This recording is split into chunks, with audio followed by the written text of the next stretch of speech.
दोस्तों, एक नई डेवलपमेंट हुई है पाकिस्तान में।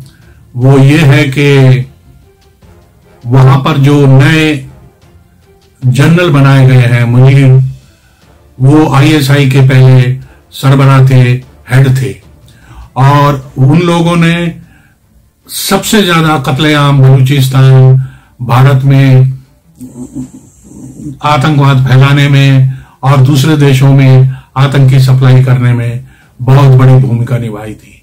और इसीलिए वो आदमी इमरान खान को फूटी आंख नहीं सुहाता है। इमरान खान और मुनीर में 36 का आंकड़ा है, और मुनीर के आने के बाद क्या होगा, कैसे होगा, इमरान का क्या हश्र होगा, क्या वो जिंदा रहेंगे या उनको सजा होगी या फिर उनकी कोई बात मानी जाएगी। बात मानने का तो मतलब ही नहीं उठता, वो मानेंगे ही नहीं। लेकिन फौज अपना रंग किस तरह से दिखाएगी, फौज किस तरह से आगे बढ़ेगी, अब ये देखने वाली बात होगी, क्योंकि पूरी दुनिया इसी पर नजर टिकाए बैठी है कि आने वाले वक्त में अब ये साहब जो है क्या रंग दिखाते हैं। दूसरी तरफ एक बहुत बड़ी मैगजीन ने खुलासा किया है कि जनरल बाजवा जो हैं, जो अपनी जान छोड़कर भागे हैं, उन्होंने अरबों डॉलर पाकिस्तान का डकार लिया है। उन्होंने पूरी दुनिया में प्रॉपर्टीज खरीदी हैं और एक अपने किस्म का खाने का, फूड का जो है एक चेन जो है दूसरे जनरल के साथ मिलकर खड़ी की है, और साथ ही उन्होंने बहुत सा जो लिक्विड मनी है वो भी इकट्ठा किया है।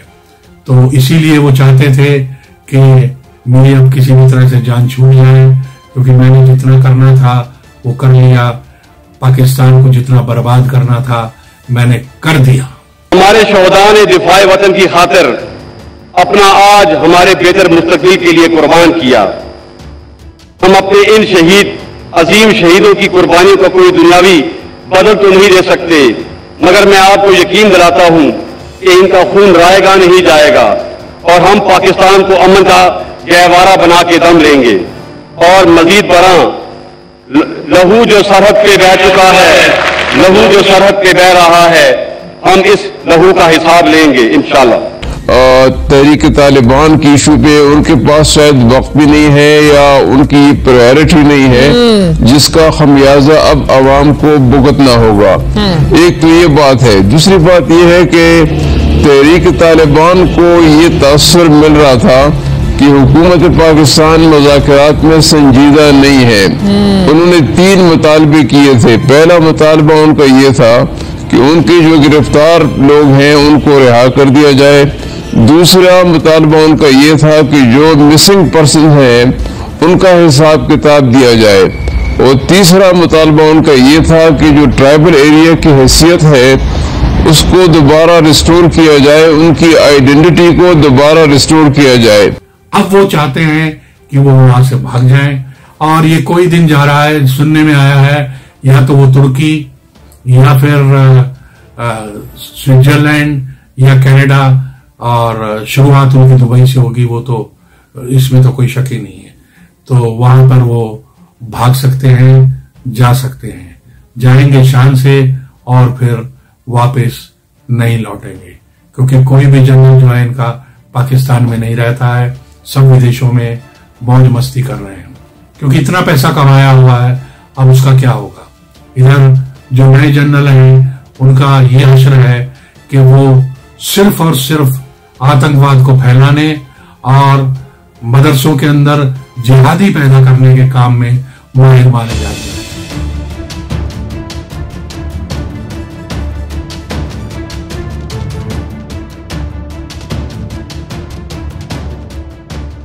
और ये तक कहा जा रहा है कि आईएसआई में उन्होंने इसी बात को सबसे ज्यादा बढ़ाया था, और जिसकी वजह से अमेरिका ने एक फाइल तक खोल के दिखा दी थी कि जिसमें यह बताया गया था कि ये शख्स जो है क्या क्या काम में मुलव्विस है, किस किस काम में शामिल है, किस तरह के पाप इसने किए हैं। तो उसके बाद उनको रोक लिया गया था और आगे नहीं बढ़ाया गया था। लेकिन फिर बाद में जब अमेरिका में सरकार बदली तो इन्होंने उसको ISI का चीफ बना दिया और उसके बाद फिर वो मेजर जनरल के पद पे रहे। तो सीजफायर जो हुआ था ना वो हो गया खत्म। पाकिस्तान के हर सिटी में जो है मिलिटेंट्स को कह दिया कि जी अटैक्स अब हम करें तो क्या करें। तरह की खबरें आ रही हैं। उन्होंने कहा है कि we have suicide bombers ready to go into Pakistan and start blasting it again. Imran Khan मुल्क को तबाह कर देगा, कश्मीर का मसला हल नहीं हुआ, इंडिया के साथ टॉक्स नहीं हो सकी। बाजवा डॉक्टरान जो था वो ऑलमोस्ट फेल होता नजर आ रहा है और अब वो फौज के जनरल हो गए हैं। लेकिन उनके जनरल बनने के बाद एक बड़ी अजीबोगरीब बात पाकिस्तान में नए सिरे से उठ गई है, वो ये है कि वहां पर फौज में दो फाड़ हो गई है।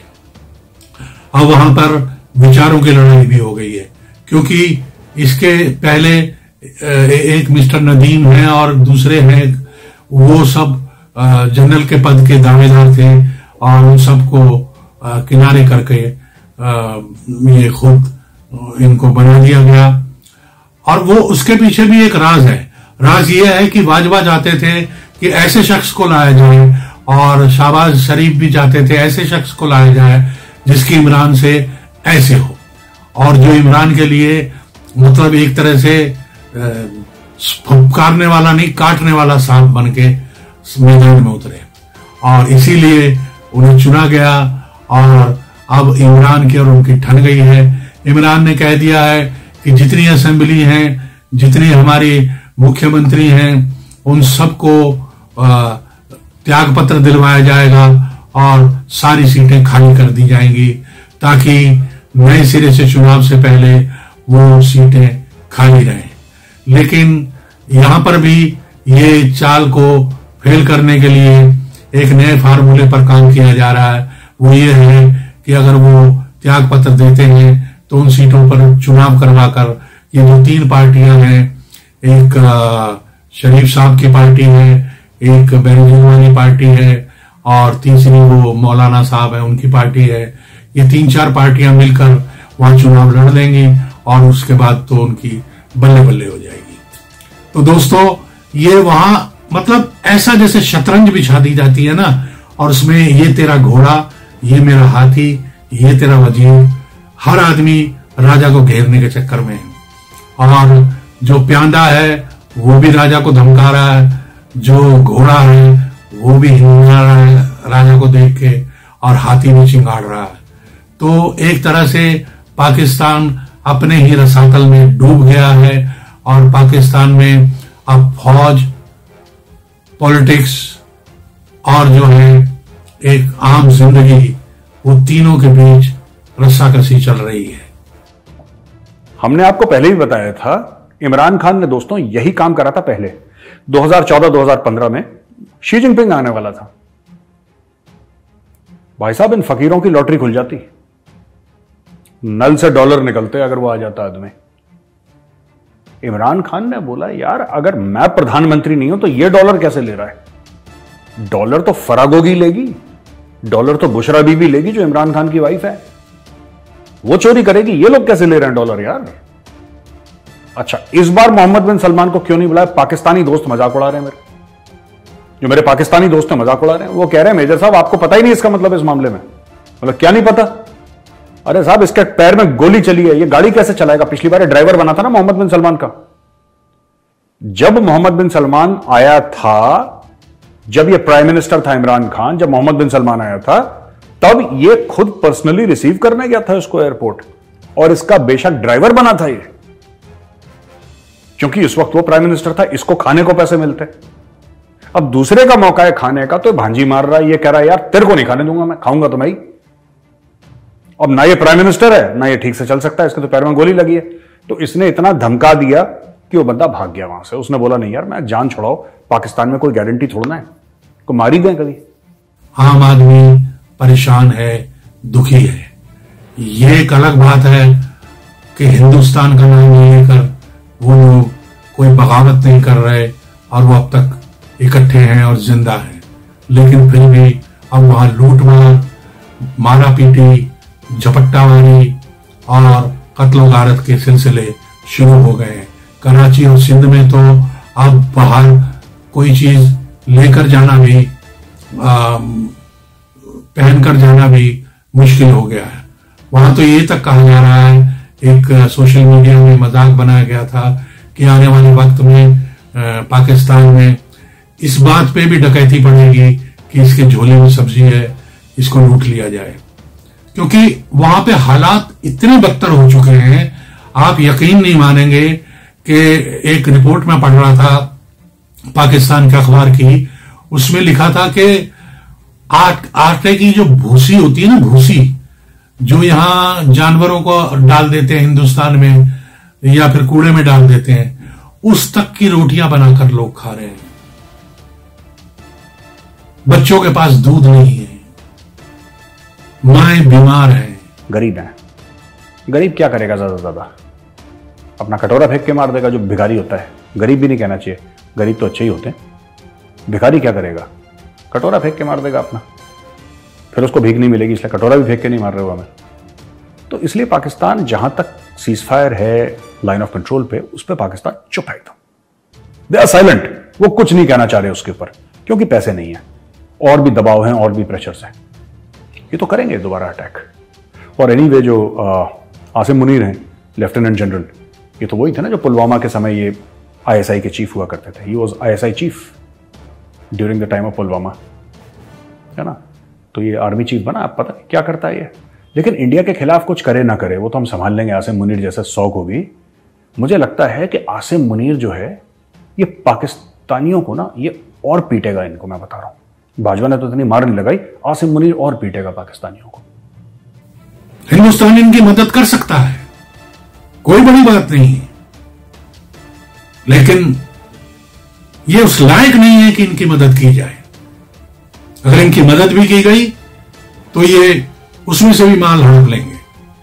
जब हिंदुस्तान ने अफगानिस्तान में गेहूं भेजा था, तो वहां पर इन्होंने कम से कम 50 से 60 ट्रक जो थे वो पाकिस्तान की तरफ मोड़ दिए थे, और वहां से उनको माल को पाकिस्तान पहुंचा दिया था, क्योंकि इस बार वहां गेहूं बहुत कम हुआ था।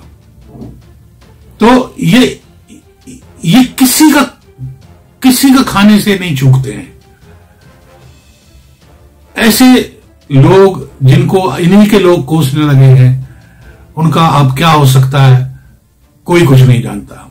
तो दोस्तों, इन सब चीजों पे नजर बना के रखिए।